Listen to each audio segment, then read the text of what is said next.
Yes, my first Lithuania video on the channel. Okay, so we've been doing this for 4 months or so. We've kind of really started to branch out into some new countries, find some new cultures, and just more information on everyone that is in Europe. And I have yet to do a Lithuania video, so I'm pretty pumped about this because I don't really know anything about Lithuania at all. So Jacob Lauakatis, probably butchered that, is going to explain to us what is Lithuania, my country you know nothing about, which is 100% true. I don't know anything about Lithuania. So as an American, I can't wait to dive into this one. Smash the like button and strap up. It should be good. I've been traveling the world for the past 5 years, and every time I'd meet people on the road, they'd ask, where do you come from? I'd always come back saying Lithuania, just to hear them go, ah. Then I would spend 15 minutes explaining what Lithuania was, that it was actually an independent country, that we had our own language, and that we weren't located on planet Mars. At some point, it became a little annoying to have to explain the same thing over and over and over and over again.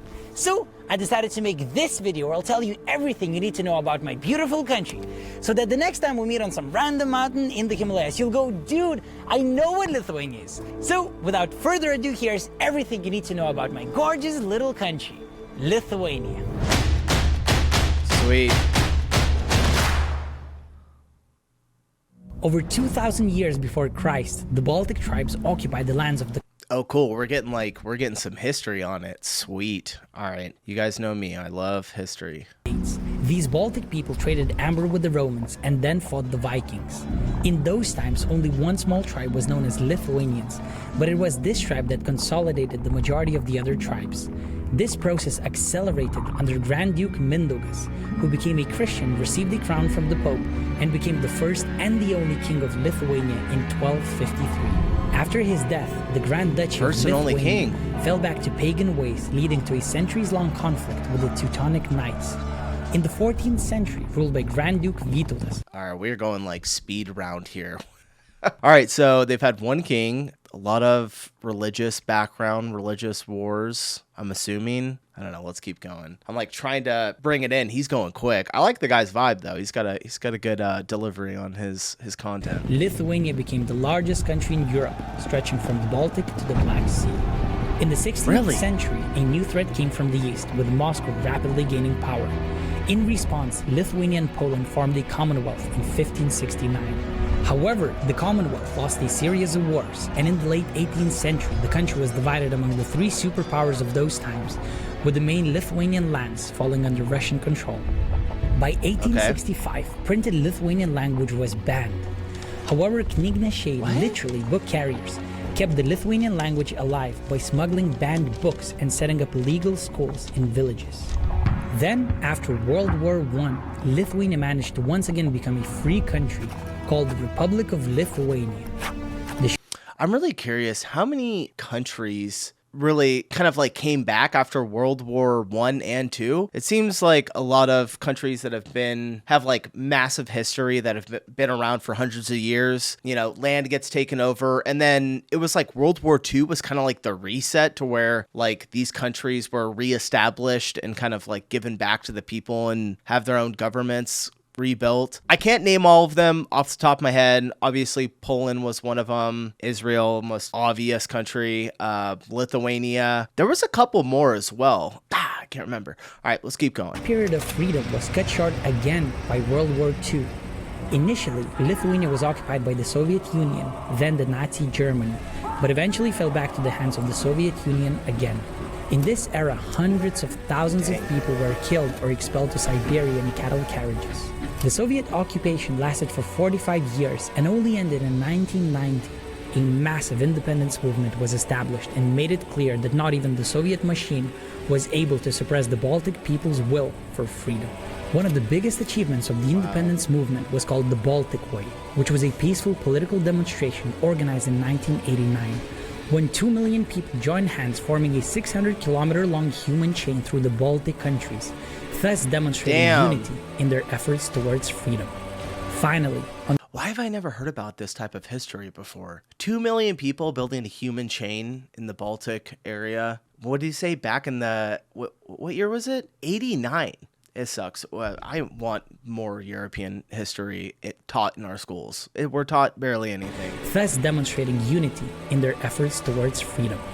Finally, on the 11th of March 1990, Lithuania became the first Soviet-controlled territory to restore independence and has been a fast-growing country for the last 28 years. Nice.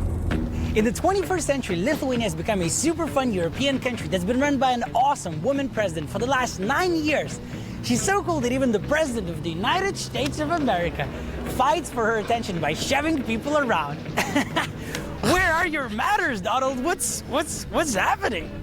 That's like one of the most like iconic things from his first presidency. Not saying iconic in a good way or a bad way, but that clip is always shown. And he, like, fights pushes... for her attention by shoving people around. Where are your manners, Donald? What's happening? We're disputably known to be the geographical center of Europe. Sorry, Poland and Ukraine, you guys haven't built a memorial for the center of Europe, so I guess we are the center now. Oh, wow. Right here. Yes. That's pretty sick. And we are absolutely crazy about basketball.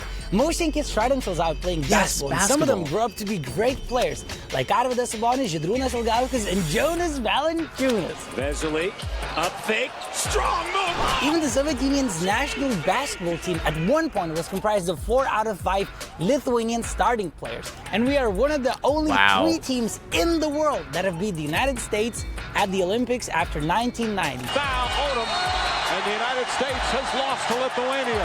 A tiny country of 3 million people no one knows about beat the United States of America at the Olympics? Oh, that must have hurt, bro. They must be really serious about basketball. I feel like that is one theme that I have only heard about Lithuanians. In some of those countries that are over there is like they are serious about basketball because they're like the only, what is it? Someone has a joke where it's like those European countries, like those, they're Central Europe or Eastern Europe. They're the only like white people that think like are actually pushed forward to be good at basketball, because most of us Americans, when we were in like 8th grade, we saw a black person dunk in front of us and are like, okay, I'm gonna go find something else to do.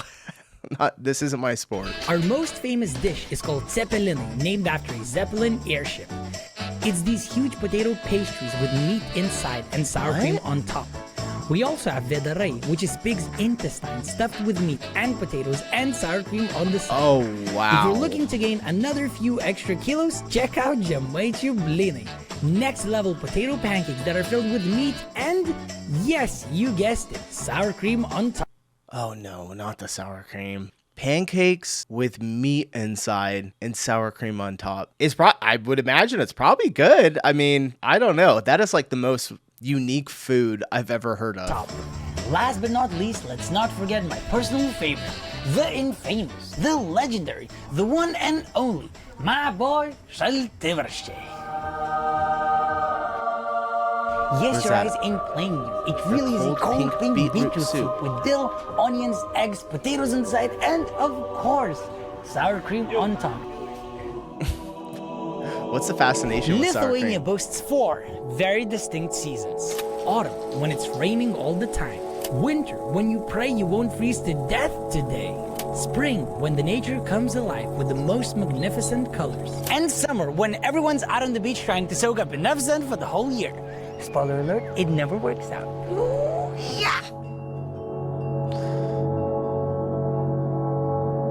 We have tons of lush forests, countless huge lakes, and magnificent coastal dunes. They got dunes? It's pretty.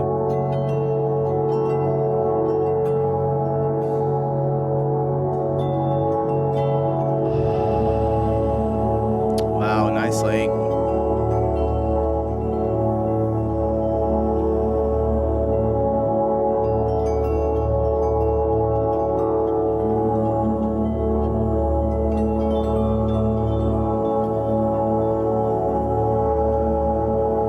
Yeah, those are kind of like dunes. Our dunes are like similar to what you would see down in like Saudi Arabia or Africa, just sand. That's it. But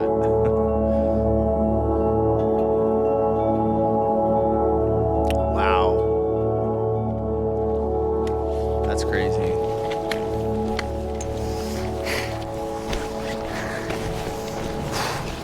Also, don't forget to bring some next level hiking gear, because our tallest mountain reaches the elevation of 294 meters above sea level, making us one of the flattest countries in the world. Wow. Hey, that's it. That's the highest part in the country, right here. Snow-capped mountains. I'm above the clouds. What's happening? Oh, let's try to make friends with the horse. We should become friends on Facebook now. I don't want to sound like I've got purple glasses on, but there are quite a few other really interesting facts about Lithuania that I thought you should know. Our capital, Vilnius, is one of the very few capitals in the world that you can fly a hot air balloon over. Apparently. Linguists say that of all the languages spoken today, Lithuanian is the closest to ancient Sanskrit, making it one of the oldest languages in the world, and also super difficult. Vilnius University was established in 1579, making it the oldest university in Eastern Europe. We also boast one of the fastest internet speeds in the world, and are sometimes referred to as the Northern European capital of tech startups. If your mouth is wet for that tech cold startups, pink huh? and you want to get beaten by first graders in the game of basketball, or visit the very disputable, yet we have the monument, so not that disputable, geographical center of Europe, come visit Lithuania. These are my top favorite touristy places you should explore. First, the Castle of Trakai. It's a massive medieval castle situated literally in the center of a large lake, just outside our capital, Vilnius. This castle was built by Vytautas the Great when Lithuania was the largest country in Europe and was the political center for the whole country. The Hill of Crosses, a UNESCO World Heritage Site in the north of Lithuania that features over 100,000 crosses from all around the world and looks absolutely magical. Holy cow. Wait, wasn't this just in a movie? 28 years later? No. I haven't seen it yet, so I don't know, but I thought I saw this in a movie. Sand dunes of Nida, Like a movie the trailer. only sand dunes in the whole country that are so beautiful and desert-like. They make you stop and wonder, where the camels at? And finally, the place where I was born, the one and only, another UNESCO World Heritage Site, the old town of Vilnius. It's one of the largest... Yes. I'm recording right now.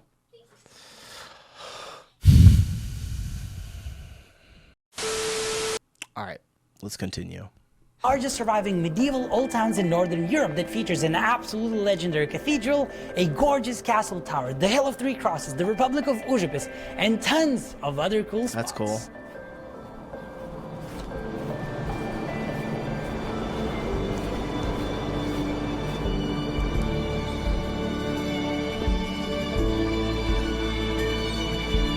Now that you watched the whole video, you need to promise me two things. First, when you meet me on some What's up? random mountain in the Himalayas, approach me and say, dude, you come from that really cool tiny country in Europe that has the best soup ever, or what? Secondly, post this video on your social media with the hashtag #Šaltibarščiai and show your friends how knowledgeable you are about the can't say that. tiny, gorgeous countries of the world. All right, good video from Jacob here. I love this guy's vibe. Just seems so nice. A great video. I appreciate whoever recommended it so I can get a little peek inside of Lithuania, and I look forward to more in the future. All right, I gotta go figure out what my daughter wants. So I'll see you guys in the next video. Peace.